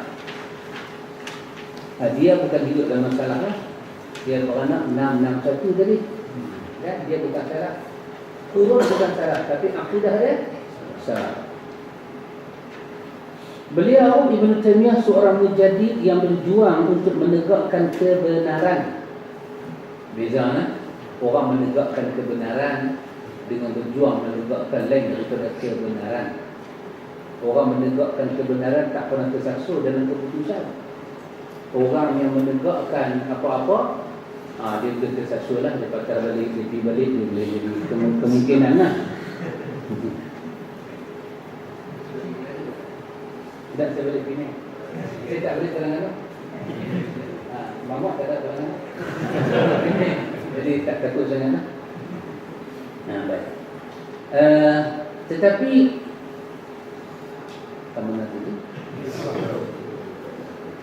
berjuang untuk menegakkan kebenaran, berjuang untuk menegakkan Al-Quran dan As-Sunnah menurut pahaman sahabat radhiyallahu anhu. Tetapi ahlul bid'ah dengki kepada beliau. Siapa yang dengki ikhwan? Ahlul bid'ah. Hingga banyak yang menuduhnya dan memfitnahnya. Beliau menjelaskan hak, tetapi ahli bid'ah tak senang dengan dakwahnya hingga beliau diadu kepada penguasa. Dah sekali pergi jalan ni. Pasal dia dah tak ada kuasa, dia mencari penguasa. Akhirnya beliau Ibn Taymiyah beberapa kali dipenjara, sampai wafat pun dalam penjara pada tahun 728 Hijrah. Semoga Allah mengampun dosanya, mencurahkan rahmat yang luas dan memasukkan beliau ke dalam syurga-Nya. Ini diambil daripada kitab Ibn Katsir. Ibn Katsir pun nak murid dia. Ibn Katsir cerita pasal itu guru dia, Ibn Taymiyah. Dahsyat kan? Kita nak masuk penjara keluar, masuk penjara keluar. Tak ada pasal. Yang patut masuk penjara tu babai di rumah. Yang tak patut masuk penjara tu masuk keluar. Yang fitnah ni siapa ikhwan? Atau tengok yang fitnah dia adalah ahli ibadat, ahli semayang, ahli zikir daripada kalangan ahlul hawa wal bidah. Jadi macam mana mereka sebut jiwa mereka bersih kalau sampai kawan tu mati jantung bau orang hati. Tapi zikir yang kita pakai ni kok mana yang membersihkan jiwa? Tak ada satu bersih jiwa. Kenapa semayang tak boleh bagi bersih jiwa? Sebab kita bukan pakai manhaj. Demikian Ibn Qayyim al-Jauziyah. Baru ni saya ceritakan perkataan yang agak berat Ibn Qayyim sebut yang menyebabkan orang mengkafirkan dia. Ada 4 orang kan dalam riwayat Ahmad menceritakan 4 golongan. Dalam riwayat Ahmad menceritakan 4 golongan yang mereka ni masih hidup di dunia, Rasul tak pernah datang. Rasul datang, tapi dia tak dapat.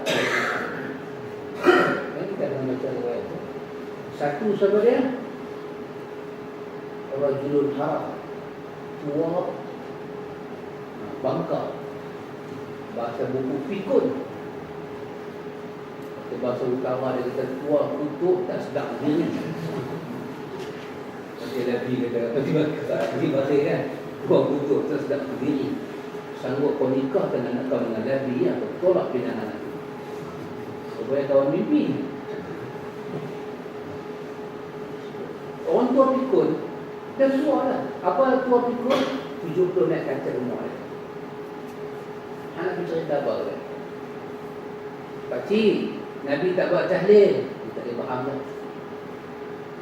Tak faham dah. Nabi sibuk. Dapat kita tak sibuk ni buat. Dia tak boleh faham. Kita boleh kena darah tinggi pun tak wah kau orang sebenarnya. Dan sekali biar pergi kat dia. Pakcik, kiamian. Dua pikul. Dua apa dia? Rajulun asam. Pekak. Bukan kata pekak biasa. Pekak pakai menatang duduk lima dan tak kena. Kata pakcik, ni ada penuri. Innalillah. Bila dia mati? Macam Pak Mat Tempe kan dapat biru. Kata tu pekak belah. Tiga sebenarnya. Rajulun ahmak. Terlampau bodoh. Terlampau bodoh. Bodoh ni sampai orang tak ada cikgu boleh aja. Cikgu ajak dah 3 hari, cikgu jadi bodoh lagi teruk boleh dia. Cikgu pun tak mengajar dia. Rajulun ahmak, bodoh semua. Yang keempat siapa dia? Rajulun mata 'alal faqr. Orang yang mati dalam suasana memang total tak berjumpa dengan Islam. 40 hadis ini hadis Imam Ahmad, Syekh Nasruddin Al-Albani kata hadis ini sahih. Hadis ini kata 4 golongan tanpa hadis ini sebut apa agama. Tanpa sebut apa agama. Esok di hari akhirat berlaku penghisapan, empat orang ini Allah panggil orang hisap. Allah tanya sebatang kepada mereka, kalaulah sekarang ini Rasul datang, kamu nak ikut tak? Tak pekak kata, memang Nabi pun dah mai, tapi saya pekak. Saya tak tahu apa dia ajak bukan saya dengar. Saya bukan buat-buat pekak, memang pekak betul, saya ada surat doktor ni. Pekak, Dr. EMT confirm saya pekak. Tuan kata aku tahu, pekak tu aku ni buat. Aku tahu tak ada apa, surat tu pun. Dua, ya Allah, saya bukan nak lawan Rasul. Saya bukan nak tentang sunnah dia. Tapi Rasul datang, saya tua pikun, tak boleh fikir dari Allah. Allah kata aku tahu. Buat.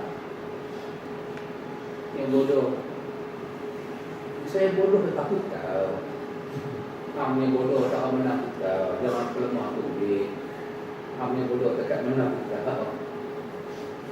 Bodoh hang ni orang bagi di sini tak mau ambil nak ambil. Bodoh. Bagi dia ayah ambil sini tak mau dah. Bagi dia hotel dia ambil. Bodoh. Empat-empat ni Tuhan kata lah aku nak tahu satu. Dalam rekod hidup hangpa mati satu pun sunnah Nabi aku pakai itu. Sekarang aku nak buang hangpa ke neraka. Siapa tak ikut Nabi? Ya Allah, kami bukan tak mengikut, kami ada nuzuk ya Allah. Okey. Lah ni di mahsyar ni, kalau aku hantar Rasul ajak hangpa pada satu benda, hangpa nak ikut tak? Depan Tuhan jemaah sekalian.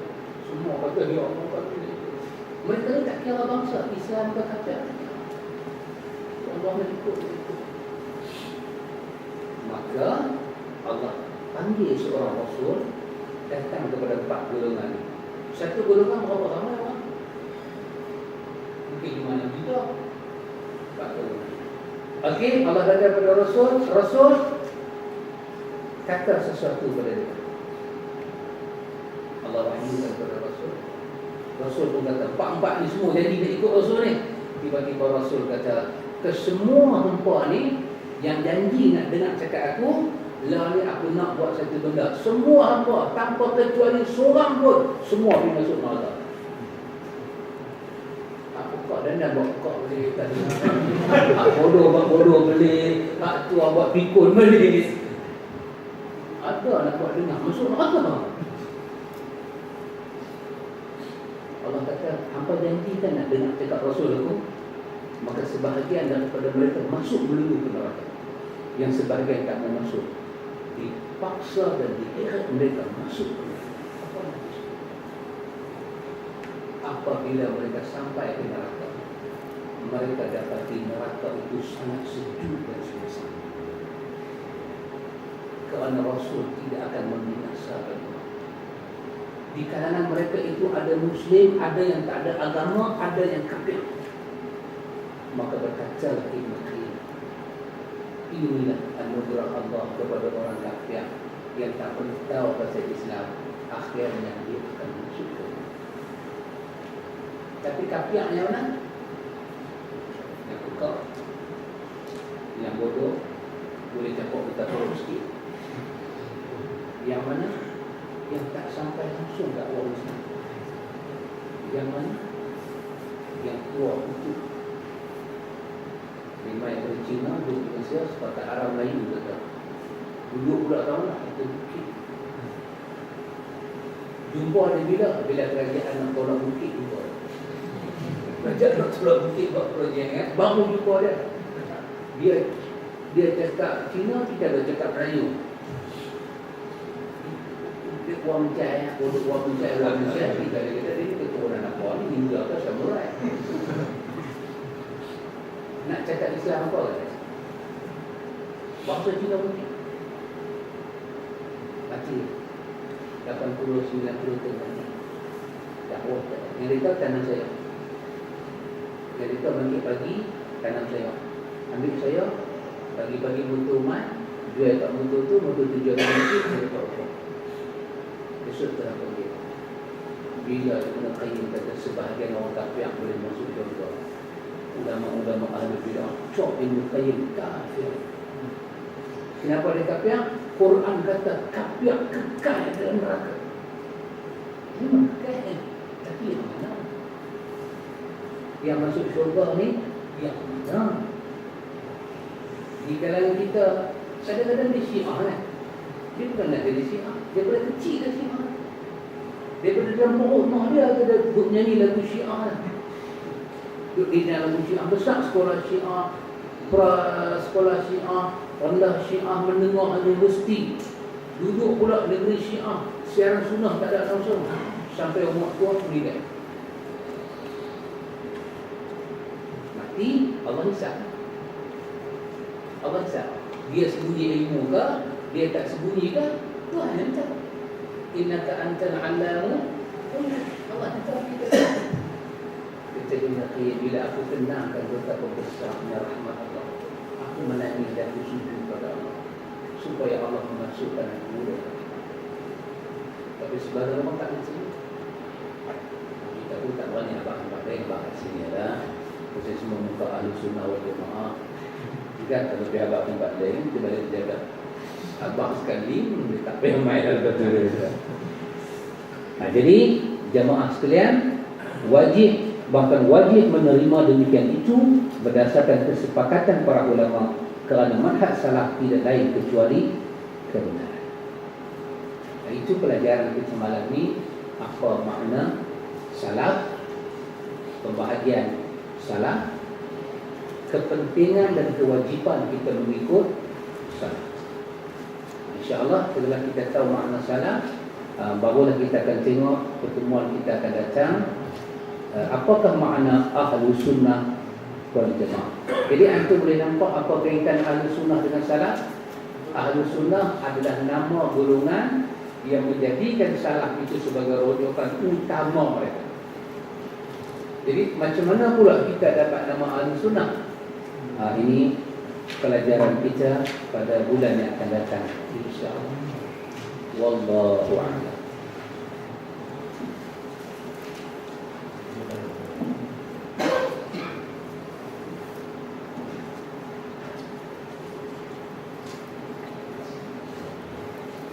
Ada soalan ke berkaitan dengan pelajaran kita?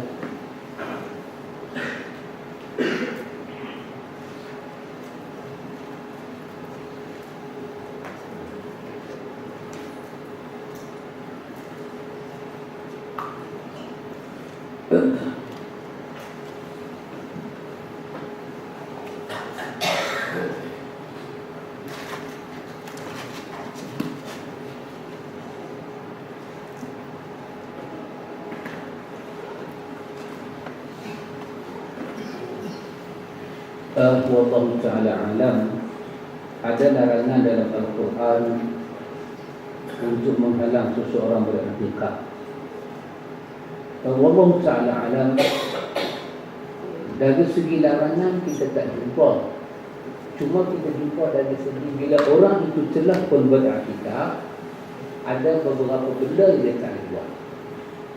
Ini Quran pun mencerita, sunnah pun mencerita. Di antaranya Quran menyebut tentang wa'ashiruhunna, kita tak boleh berseronok-seronok dengan isteri waktu beriktikaf. Kita tak boleh memutuskan niat iktikaf dengan benda-benda yang tak kena mengena dengan iktikaf. Tengah dengan iktikaf, keluar pergi kedai kopi, sembang, mai balik. Ini benda-benda yang boleh memutuskan tujuan beriktikaf. Itu ada. Tapi melarang iktikaf, wallahu a'lam, kita tak jumpa larangan. Hatta orang dalam junub pun boleh beriktikaf. Imam Ibnu Hazmin dalam kitab Al-Mahalla menceritakan, ramai para sahabat yang tidur dalam masjid dengan niat iktikaf, malam mereka bermimpi wajib mandi, Nabi tak pernah halau mereka keluar, dan Nabi tak pernah menyebut itu sebagai pembatalan kepada iktikaf. Tidak. Jadi bila kita iktikaf, tujuan kita nak mendekat diri pada Allah. Kita iktikaf maksudnya kita bagi tahu kat diri kita, aku nak ambil sikit masa tak mau keluar daripada rumah Allah. Itu iktikaf. Dan kita kena bersedia. Kalau ada peti-peti kematian atau kesakitan, orang memerlukan pertolongan kita, kita pergi sah, itu tak apa. Kemudian kita balik.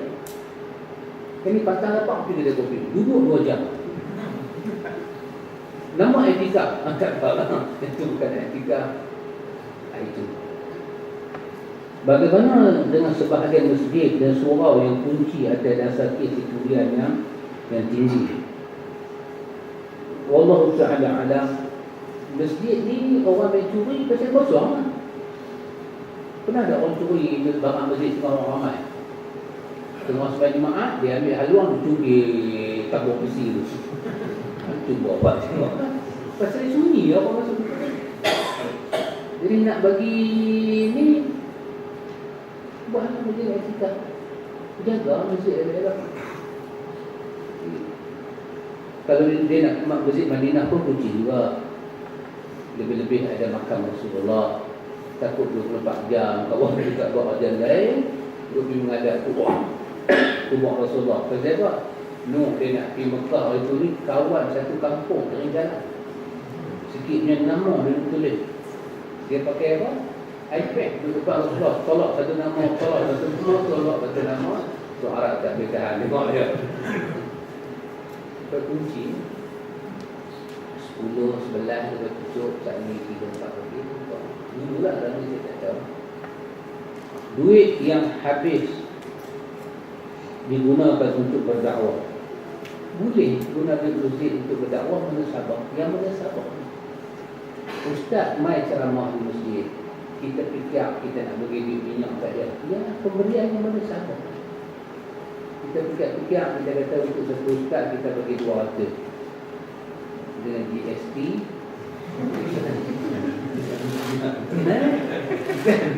Kita bagi 200 lagi kan. Tapi mana sabar. Cukup kita kata, jangan tak mana sabar. Tak mana sabar tu ada bagi pada ustaz 200. Lepas tu masjid ajak ustaz pergi makan tomyam. Duduk makan berapa orang? 10 orang. Bil tu masjid tanggung. Ini tak mana sabar. Tak mana sabar. Kalau bil tu ustaz tu pun tanggung sama, dia dapat 200 dia buka, nah saya bagi 50. Kita bayar kongsi-kongsi. Yang tu tak apalah, mana Sabah ke mana Sarawak ke dia saya. Tapi dah bagi dia 200. Makan sampai 10 orang satu meja. Makan bukan kecil, ikan 3 rasa. Bukan seekor, 10 orang. Cuma 3 ekor. Ustaz tu badan sedap juga. Menambah. Sup lagi, toyang lagi, semua bil siapa bayar? Masjid bayar. Jadi tak. Yang ni kena bagi biasa. Sekali makan berapa? Saya yang tahu tu pengalaman, saya pernah pergi dakwah satu tempat. Saya tengok kawan tu bayar 280 ringgit. Lepas dia bayar, dia cakap dengan saya, dia katakan dia, saya Ustaz. Baru orang macam saya tahu, kita dah melantak sama ni masjid tanggung. Ikhwan, dia haram tu.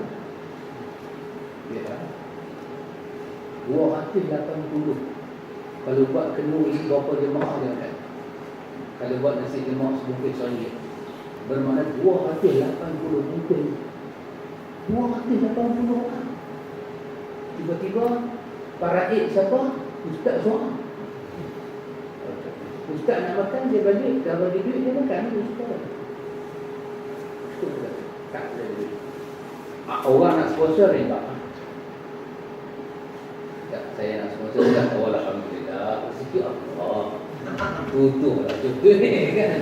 Kalau masjid nak bayar, ustaz pun kena fikir, jemaah pun kena fikir. Jemaah kata dah ustaz, ni duit kami banyak, jadi kami bagi ustaz makan lagi orang suka, tukar kan. Kalau duit tu dia masjid, saluran dia bermanfaat, menasabah. Bagi duit minyak, menasabah. Makan, menasabah. Kalau takat RM30, RM40 cukup. Kalau beli mi lumbuk tu kan, cukup. Mana bila ustaz yang main dia pun tak ada datuk. Ustaz pun tak ada datuk. Takkan nak bagi makan bihun bungkus dengan pepper tu baby yang tak apa. Kita kena buat grand sikit kan. Siapa tanggung? Masjid tanggung. Tak boleh. Tak, makan tak eksklusif. Ustaz bilik asin. Tak, jemaah perak duduk bilik asin. Mereka dengan camca, garpu, plastik, semua plastik. Ustaz, garpu jatuh di kaki pun bengkak ibu jari sini. Jadi tak masalah. Jadi kena hati-hatilah di masjid tu nak pergi tangan guna buat ekor, guna buka kapet menasabah. Itu sangat menasabah. Ada masjid yang kurang menasabah, dia booking ustaz tu, saya mau ustaz mengajar masjid saya sebulan 4 kali. Saya booking ustaz, saya bayar bulanan ke ustaz. Saya bayar kepada ustaz, kalau ustaz mai sekali 200, 400, 800, saya kira sebulan saya bagi 1,200 ustaz. Yang minta ustaz. Sebab ustaz tu bukan staff di situ. Sayang dia pun, apa pun dia pun hidup orang ramai. Salurkan ke tempat yang menasabah dah bayar. Pak, dia mai seminggu 10 kali pun, walaupun seminggu 7 hari, dia mai 10 hari. Lebih 3 hari dia mai. Bayarlah apa yang saya nak bayar. Saya 200, menasabah kita nak bagi ke dia. Masjid tak pernah ada staff dan tak perlu bayar mengikut bulanan staff. Ini benda-benda yang mesti kita jaga. Dia orang takut kita sebahagian benda ni kita makan benda-benda tak settle. Nabi dulu berdakwah kena kutip batu bali. Itu habis dakwah dapat makan semacam. Nabi Nuh lepas dakwah kena apa ya buat? Bali batu, orang maki, gila. Ustaz lepas ceramah, ekon, sandang, menyandang, tengah membayang lagi. Lepas ceramah, tolong. Kalau Nabi tu tengok dia menangis. Menangis kan, silap aku dakwah time itu, aku dakwah time ni, betul-betul. Maka tolong. Lagi kuat bagi orang, nasi daging naik. Lagi bawa bid'ah. Allah berkata, nasi mandi. Dia berbagi nasi mandi. Baca lagi hadis palsu, lagi top 10. Jadi pandai-pandai. Nah, wallahu a'lam.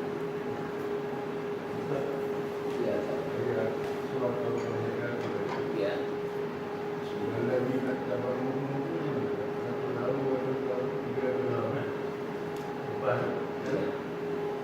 Walladzina tabauhum bi ihsan, yang tak terikat dengan 100 itu. Yang sampai kiamat. Yang terikat 100 itu tadi itu nama wasabiqun al-awwaluna min al-muhajirin wal ansar. Lepas sahabat muhajirin, sahabat ansar, lepas sahabat tabi'in, lepas itu tabi'ut tabi'in, yang ini saja terikat.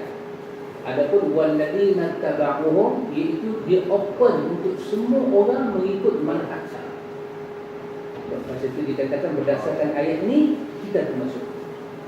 Kita adalah orang yang hidup zaman salaf, tetapi kita nak masuk dalam manhaj salaf. Dan Allah janji dua benda. Syarat dia walladzina tabauhum bi ihsanin. Kita ikut salafus salih ni dengan apa? Dengan ihsanin, sebaik mungkin. Maka Allah bagi dua benda kat kita, syurga dia. Itu anugerah yang cukup besar kepada kita. Orang sufi dia nak masuk syurga dengan zikir, dia tak mahu sabar. Kita nak masuk syurga dengan cara sabar. Buka open check dalam ayat Fatih surah Tauhid. Wallah. Ya. Pasal hadis sahih dan Nabi akan bangun dengan sambut salam bila berikan salam kat Nabi. Hadis sahih bunyi lagu tu tak ada. Hadis dalam kabut banyak bunyi lagu tu. Bunyi pun dah kena kabut. Nabi bangkit.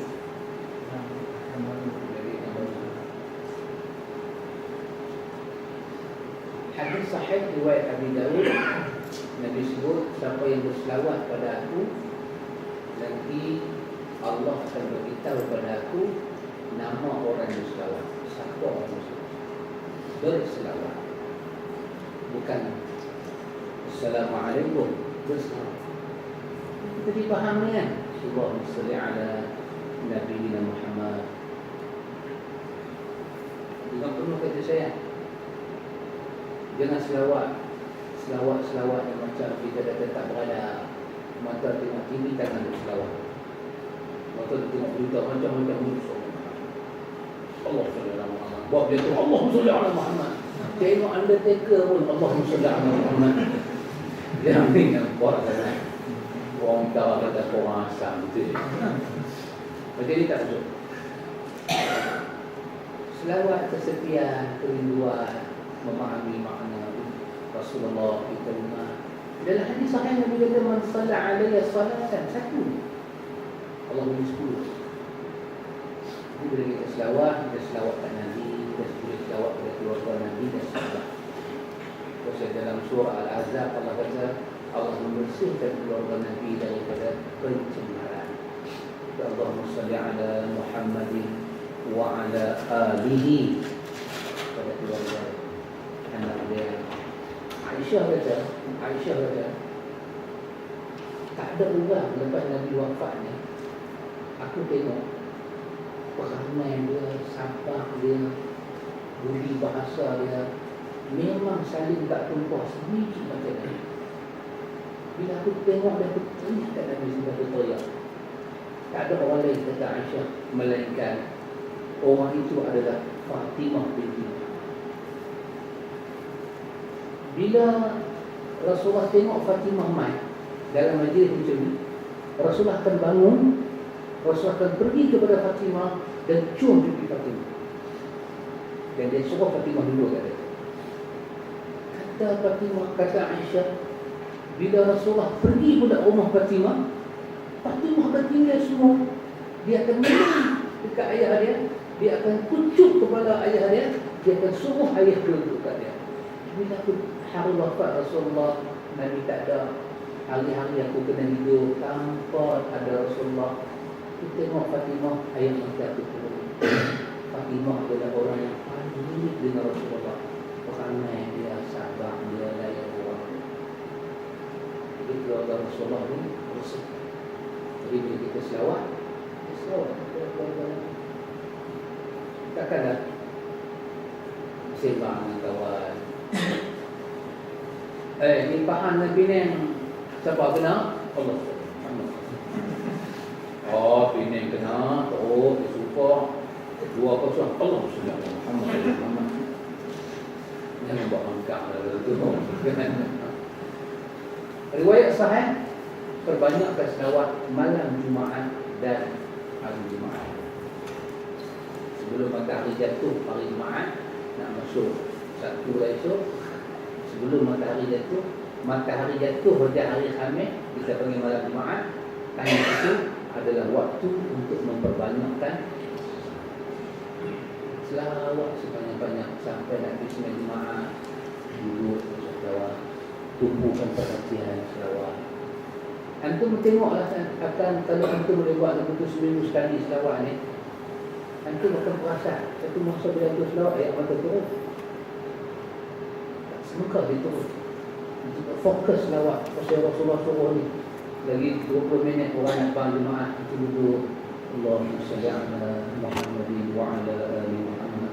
Kita ingat kelebihan-kelebihan keluarga dia, kelebihan diri dia, sahabat dia. Semua slow. Boleh sebab je dah. Tanpa tengah malam tadi. Itu masa yang dibenarkan kita puluh selawat. Seminggu sekali kita ambil masa. Hari-hari lain boleh juga kan. Tapi dalam seminggu tu yang ditentukan. Maghrib sampai maghrib al-Jumaat. Itu tentu. Terbanyakkan. Salam semua hari palsu. Kalau salam dengan makna Allahumma salli wa sallim, itu dah apa lah. Kalau salam dengan makna kata pergi ke kubur Nabi ya Rasulullah, ni satu idrah mahkota kirim salam tak. Dia kata Assalamualaikum ya Rasulullah.